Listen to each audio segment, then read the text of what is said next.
Hi folks, before I carry on and start to do the other videos I talked about, specifically the Venus transit through Libra and Mercury transit through Sagittarius, there are a couple of other short videos I want to knock out, this being the first of those two. And this is really an addendum to an afterthought, but I think an important afterthought to the New Moon in Scorpio video that I did and posted a couple of days ago. So I'll post a link to that at the end of this. That's really the New Moon in Scorpio video that I would recommend you look at. In addition, there's another video on transits through Scorpio till the end of this year. And as you know, in the way that I define seasons, Scorpio season is with us till December 29th of this year. And so you're welcome to take a look at that for more detail. As you know, as many of you know, the new moon that happened about, 16 hours ago at this point in time, occurred, of course, in the sign of Scorpio, but it was conjunct Mars. I have modified the subject of my new moon in Scorpio video. I'd called it considered action. I changed it to considered/aligned action, and that'll make more sense. Considered action, but it's also, as I explained in that video, to summarize, I don't want to spend a lot of time on this point, aligned with assisting Jupiter and Uranus in creating, in Jupiter's case, the start of a 12-13 year cycle in the sign of Taurus. In Uranus's case, helping us carve out a more authentic path for us in the house that is occupied by Taurus. And so this new moon in Scorpio is asking us to take steps or actions related to the sign of Scorpio to assist in that transformation in the sign of Taurus, where we just had the eclipse 2 weeks ago, which is related to this new moon in Scorpio that we just had. And also, to continue the summary, we talked about the fact that the universe was passing the baton back to us after taking the wheel during the eclipse season, saying, all right, time for you to now move forward. Based on what you know and understand over the past couple of years, since September 2021, what has Spirit asked us to release in the sign of Scorpio and build or construct or move towards in the sign of Taurus. So all of that applies when it comes to the new moon in Scorpio. We have about 30 odd days to take action, which we really have not had in a while, but it is meant to be thoughtful and considered and aligned with allowing Jupiter and Uranus to achieve their purpose in the sign of Taurus. So what needs to be done in the sign of Scorpio, both built and constructed and released. And releasing something, of course, creates a vacuum, so something else needs to be brought in that assists in that transformation in the sign of Taurus. Because Mars is conjunct the new moon and therefore Mars is conjunct the sun, we talked about the fact that it's a combust Mars. So rather than have its kind of boundless, reckless energy, it is still very much in conversation with the sun with regard to what action and what direction needs to be taken in the sign of Scorpio.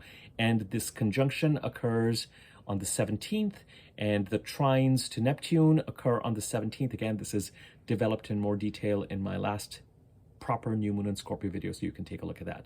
So we're still, Mars is in introspective, thoughtful, combust, seeking alignment, seeking direction mode. And it'll be interesting to see as we head to the 17th what direction we get with regard to how we are meant to continue to move forward. The one thing I wanted to add, this is really what this video is about, is that when we're talking about Mars, we are talking about, whenever I see a Mars transit in some part of the chart, I always talk about Mars taking a hammer to that part of the chart. Now, if Mars is transiting your fourth house, this is very simple. Renovations at home, for example, a hammer being taken to the home. And it's not destruction necessarily. In fact, more often than not, it's construction. It's constructive repair. It's improvements. It's actual action and renovation occurring in the fourth house. Now, it can mean conflict, of course. It can also mean, if I develop the fourth house idea, and this is the second thing I want to talk about, it can mean sometimes surgery for the mother, or it can mean injury to the mother. It can mean injury at home. But I'm more interested in this video to develop this idea of constructive action, of taking the hammer to something. As this is the point that I did not mention in my new moon and Scorpio video that I felt strongly about mentioning in this video. This is the whole reason for doing this addendum, is to say, as you consider what this new moon in Scorpio would be about and what actions you would take over the next 30 odd days in alignment with building something, releasing something in the sign of Scorpio to support the sign of Taurus, ask yourself, as you look at this sort of archetypal nature of Mars, to repair, to construct. What are you going to take down and build? And this building analogy is very, very, with Mars being the hunter-gatherer planet, the male planet, the muscle planet, the testosterone planet, the setting of boundaries planet, the self-protection planet, the conflict and combat planet, if you exaggerate, the planet of war, the planet of injury, accidents, blood, bleeding, surgeries, cuts, scrapes, bruises, all that kind of stuff. Now, if action needs to be taken, even if we're talking, now please be clear, I am not giving you any legal advice, any financial advice, any medical advice. I am not a qualified person. I'm not a qualified professional in any of those areas to give you advice.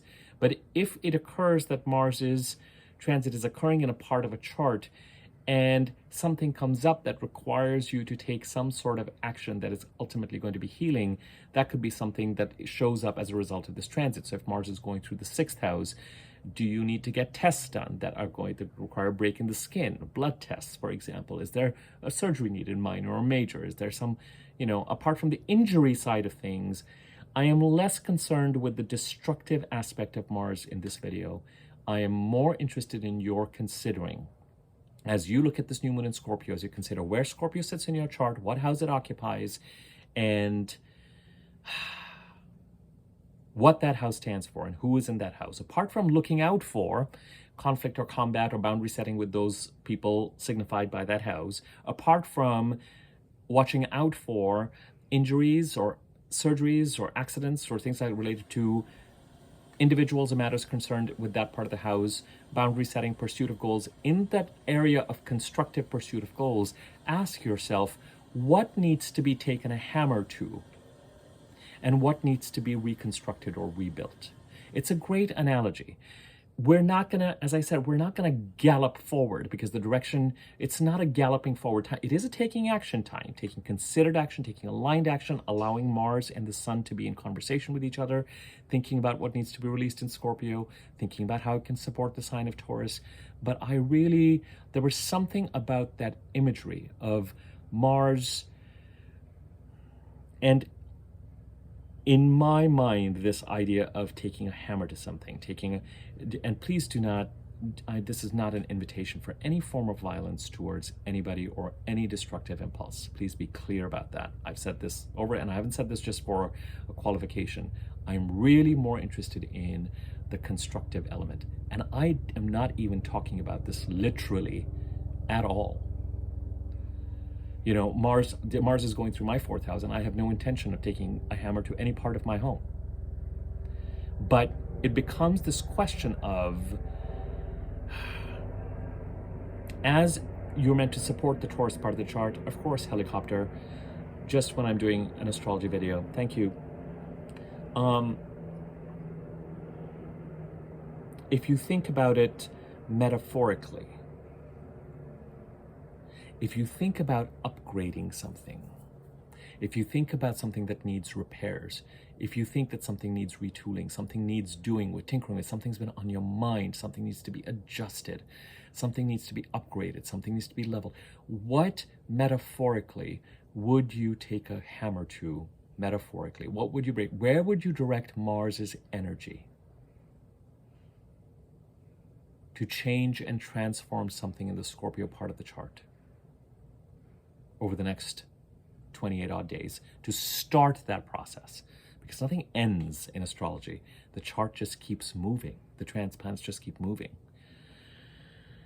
And Venus is going to be in, we're going to be dealing with this theme till December 29th, while Venus is in Scorpio in December. So I hope I'm being as clear as I can. I'm not going to do another addendum.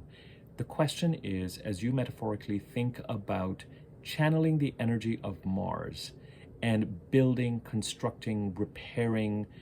It can, how would you channel the energy of Mars constructively to reform the Scorpio part of your chart in such a way that it supports the Jupiter and Uranus transits in Taurus?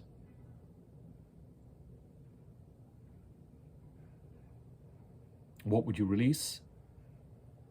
What would you construct? And it's a great way to think about taking action related to the Scorpio part of the chart. And depending on the scale of the plan that you have in mind for what it is that you want to transform in the Scorpio part of the chart, the actions you take may have nothing directly to do with, let's say you have Scorpio in your 10th house and you want to find a new job, or you want to align something with your career. It may be that the initial actions that you decide to take that are aligned, that are supporting, it could be that you are applying for grad school because that's going to take you to the right direction, but it's also going to mean that it might, in the process of doing that, support the Taurus part of the chart, that's the 4th house, and align you with the right location for where you need to be in order to pursue a certain type of work, because that's where you end up looking for schools, for example. If going with the same example, you want to work in, you want to work in IT, you want to create a startup, you are more technology minded, you may want to pursue something in such a way and start to get the feelers out and realize that really what you need to be in Silicon Valley or Austin as some sort of hub that suits you more. Not the brightest of examples and not the most current of examples perhaps, but you get the drift. The first set of actions that you take in alignment may have nothing to do with taking a hammer to anything. In fact, hammers may not be involved at all. It's a metaphorical question of what is the most constructive way to use Mars's energy, and it will be a gradual step-by-step, one thing a day kind of process. It's not going to be boundless, reckless. Mars is still combust in having this conversation, but how Mars helps us in the pursuit of goals and the achieving and the attaining of goals. So I don't want you to lose sight of that as you think about the Scorpio new moon that we just had. What needs to be built, constructed, reformed, changed? Where do you need to direct to harness the masculine part of the energy, the testosterone, the Mars part of the energy, the red planet, the energy, the fire, the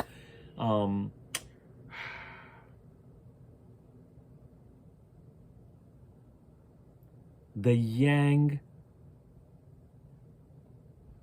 externally targeted, outwardly motivated,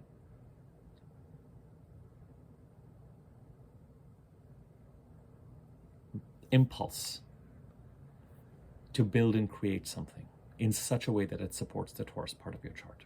Okay, I'll leave it at that. Look at the new moon in Scorpio video. The transits till the end of the year in Scorpio. There are other videos you can look at as well. Subscribe to the channel, click on the bell icon and the wiggly bell on top if you want to be notified when I do new videos. Share, like, comment. It gives it more circulation on YouTube. Thank you for your time and attention. One more video I'm going to do tomorrow before we look at Venus's transit in Libra. Thanks.